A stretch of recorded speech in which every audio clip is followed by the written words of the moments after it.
Hello, and welcome back to my channel. This is Reality with DVD.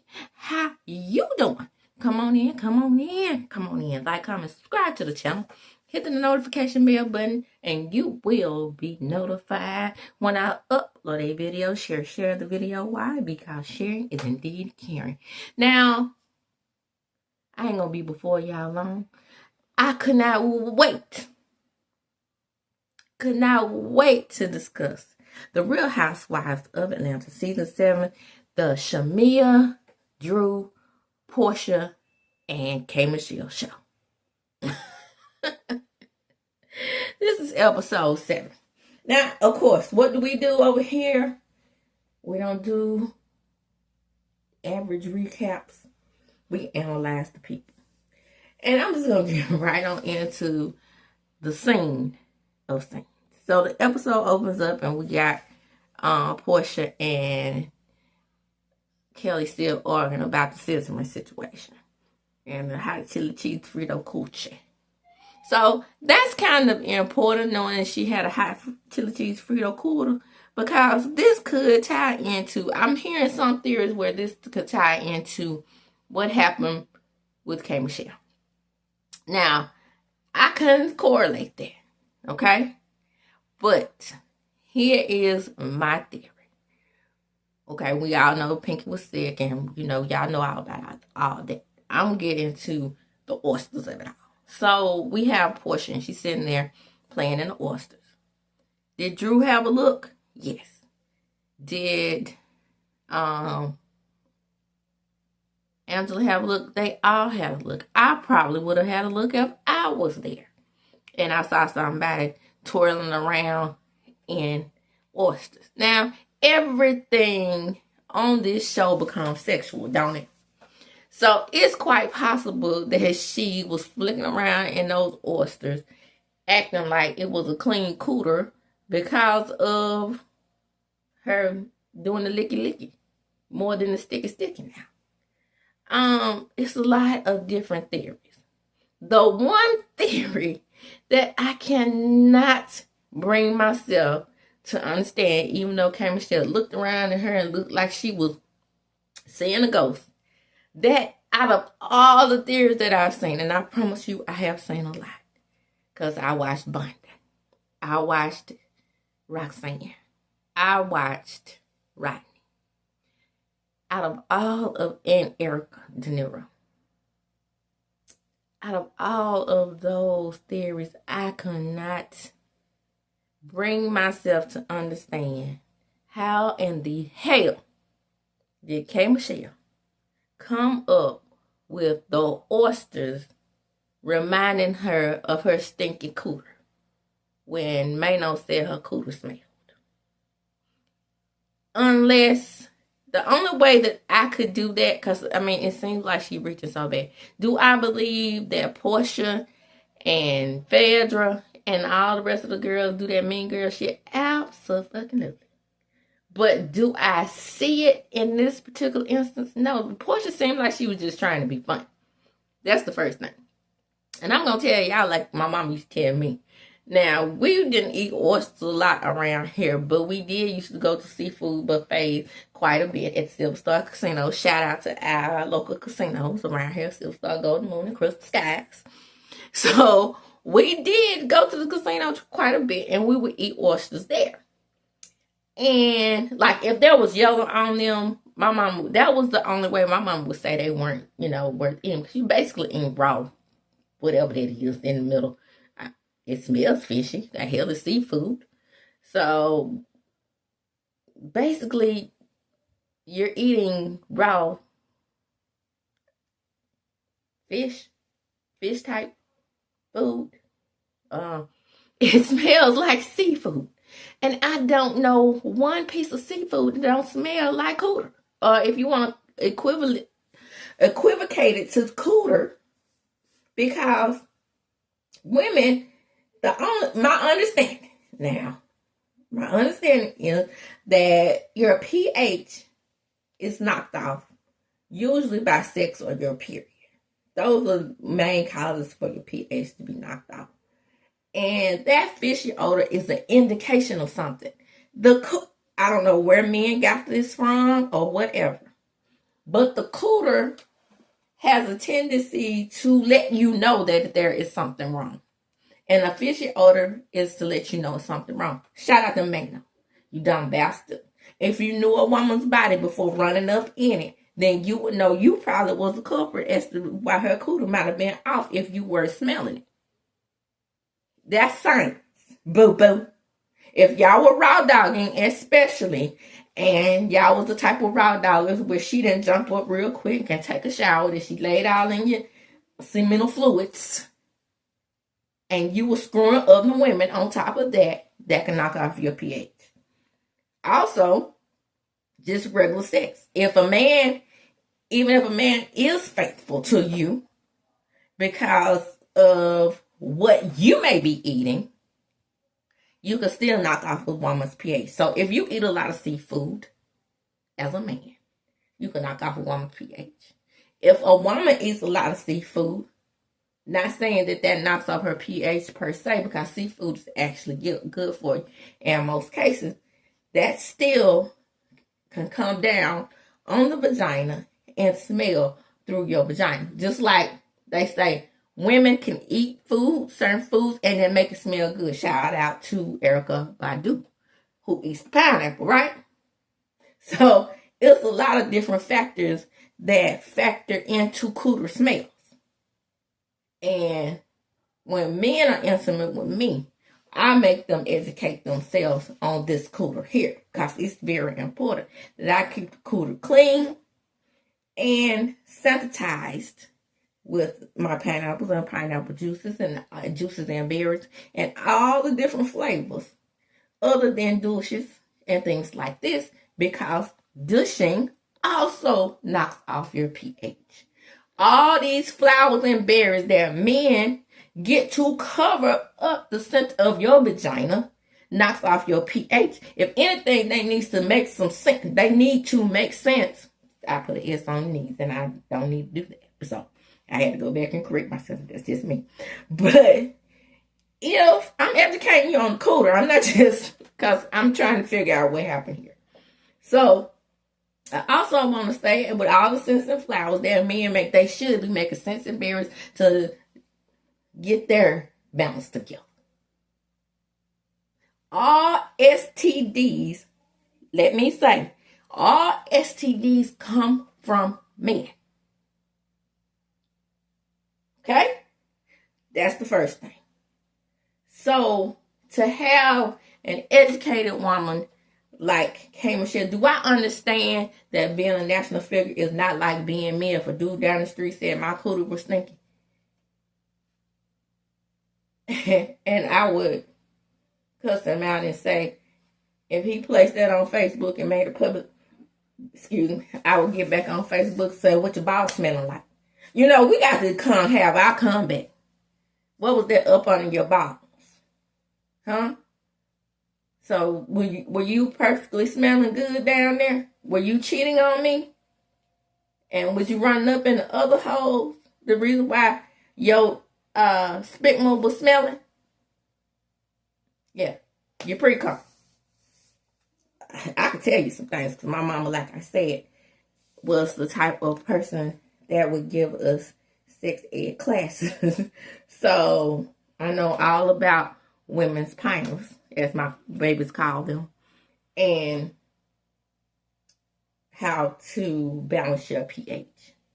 Best thing to balance it, juices and berries. So my thing here is to say, I really believe K. Michelle was rich. I do. Like I said, I do understand the plots and plannings of the Porshas and the Fedras, but I don't see it in this case. Now let's get on to the dinner and the breakfast or whatever. So K. Michelle's up there tweeting. We find that out, right? She comes down. She's in a sassy mood because she thinks, allegedly, that Porsha is talking about. Did somebody tell her? Unless she can prove that somebody actually told her that that's what Porsha was doing, that she was throwing out hints that her cootie was smelling, I'm not going to believe that. Right now, at this point, by this episode, I think K. Michelle was reaching. So she's upset at the table, and Drew, as with the rest of the women, come and comfort her. So that's that. You have Angela and the rest of the ladies curious as to what could have happened. Well, of course, Angela believes that Shamia put something in her ear because Shamia has been hanging tight with K. Michelle as of late. But just remember, K. Michelle also told Shamia out. She just can't fathom the world of being into it with some women and then getting back cool with them. While this is not me, even with my best friend, if she pissed me off, it took me days to talk to her again. While we would talk, there are many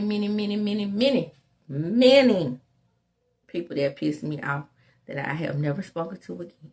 That's just my personality. And I do understand that part of K. Michelle, because even though she's a Pisces and I'm a Scorpio, those are two peas in the watery pie. Okay? So I understand what she's saying, but they understand the game of reality TV in this space.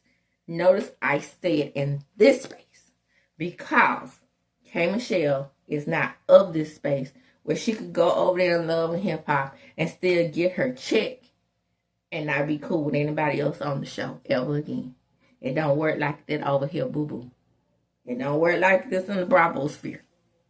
In the Bravo sphere, if you are on an ensemble cast like the Real Housewives of Atlanta, you have to duke it out and then make up.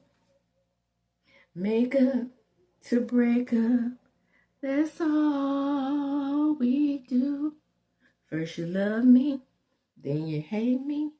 It's a game for fools. So, that's how it works over here. Over there, you was the HBIC. You thought that you were going to come in and knock Porsha out of her position? No, it don't work like that. And in any case, dealing with Porsha, I would definitely be on your side, K. Michelle. But in this particular instance, I don't get it. I do not understand your ambivalence towards Porsha on this particular matter. Now, had you come out and said what she had done, different story. We don't have a damn clue what she did to you.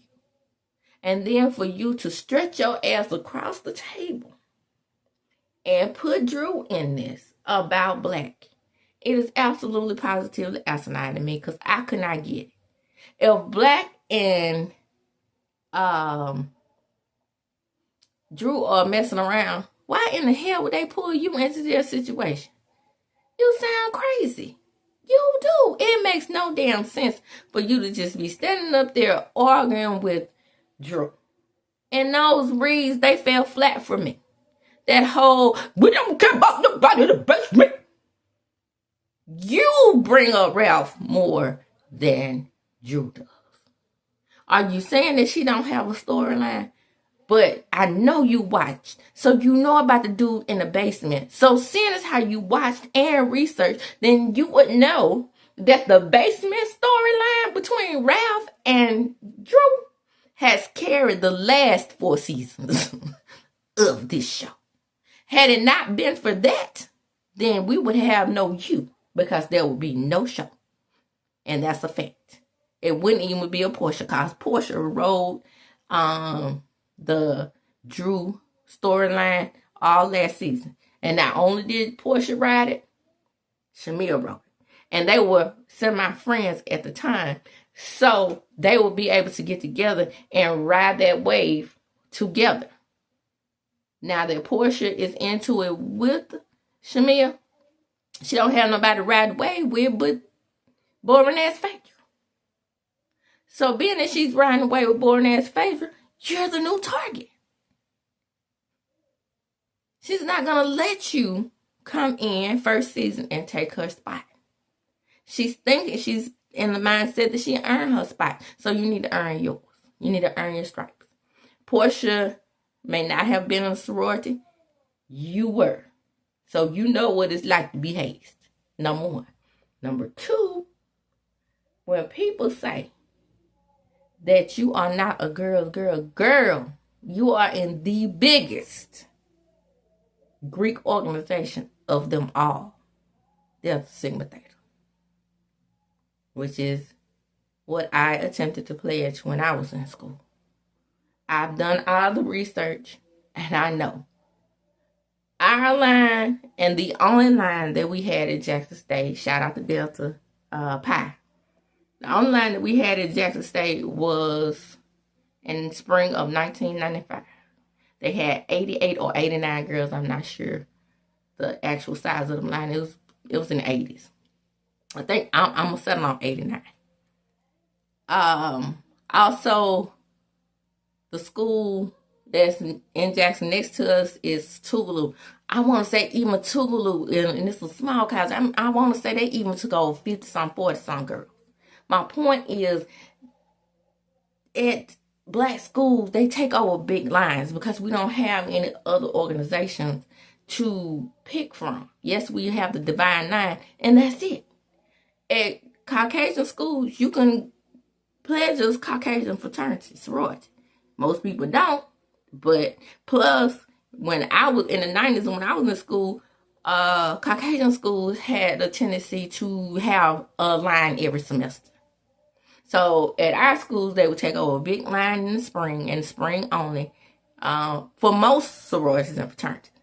At Jackson State, they would laugh at us at PWIs because we'd be like, how many people on so-and-so line? AKAs took over 88 girls the spring of 96. Prior to that, they took over 60-something. We don't have small lines at black schools. My point is to say, being that she's in a sorority, I don't understand this. I don't like girls' mess. She said this is her first girl trip. Maybe she didn't go back to when they went to their camp. Maybe they didn't have camp, but I know at Jackson State, because there were so many girls, they would go on a camp retreat in order to get to know every last one of their sorors. When I would go to their events, you can best believe that every last one of those 89 girls, 88, whatever it was, knew each other. And they knew each other because they had went to that camp. And they went to the camp over weekends, sometimes over a week, just to sit down in front of one sorority to the other to get to know each other. So, how do I know that? I got a lot of friends that was on that line. Okay, so, and then the next year when they finally had another line, that was the spring of 1995, they didn't have another line till fall 1998. And I think they took over between 78 and 79 girls. And again, they also went on that camp. So I said all that to say, it don't jail with me. That girl went to FAMU. And the year that K. Michelle played, I can bet you they didn't have any less than 80 girls on that line. That's just my opinion. I'm sticking to it. But my point is, I don't get this whole I don't like women stuff. I'm pretty sure I'm sure she has some friends that still her soul girls on that line. But that's neither here nor there. I'm not a fan of K. Michelle. I've already said that many times. But I get on here to be fair. And I don't see one iota of why she targeted Drew in this damn argument at all, other than Drew making faces, other than the black thing. Excuse me. The black situation makes no sense to me only for one reason. Black is trying to get with Drew. Why would he come on this show and try to get with you and break up your happy home? You're acting as if Drew is trying to hook you up with him so they could cause trouble in your marriage. I'm lost. On every review that I have seen, from Color Me Pink, right on down to Bunny, right on down to Richard Scott, I only put these words: I'm confused. I need more before I'm able to give a good, solid analysis as to what side I fall on. I need more. She said, all we have to do is keep watching. Please let me see. The Twitter fingers, it's not going over well with the audience. The audience wants you to explain why in the hell are you targeting Porsha, whether you like Porsha or not, because I don't. Like I said, she is about as deep as a muddy puddle. The point is, people love her and her gator mouth. And that's what it is. And you should have learned your lesson when you saw how people like Phaedra. People love Candy Burgers, white and black. They know what Dirty Bone Phaedra did to Candy, but they still love her. She still has plenty of fans. You saw that when you saw the white people. So you're in a different universe when you enter into this space. And girl, the way you are acting, you are not gelling well with these people. Too many people are siding with Porsha in this. And you made me do it for the third episode in a row. You made me side with Putrid Juice. I don't call her Peach Juice. Putrid Juice is right. And she is fucking rotten to the core. After I saw Pusha P throw those plates. No, ma'am. Hood. You pick up a boom mic and try to hit somebody in the head and throw some plates at them, and that's your former, possibly, could have been mother-in-law. I was not impressed. And on that show that they were on, the only person who I love dearly, and RIP to her, was London. Everybody else on that show catered to Porsha. Even after all of that, and even after her going in that lady house and stealing that lady husband, the woman still has fans. And nobody, for the majority, has taken her side. Porsha's side, well, K Michelle's side against Porsha. And it's all because people like me, who have a very analytical mind, can't see it. I can't see how you, first of all, correlate the fish with the comment from Magno, or the oyster with the comment from Magno. You know, Porsha is going through the phase of where she's, laying up with women now and men.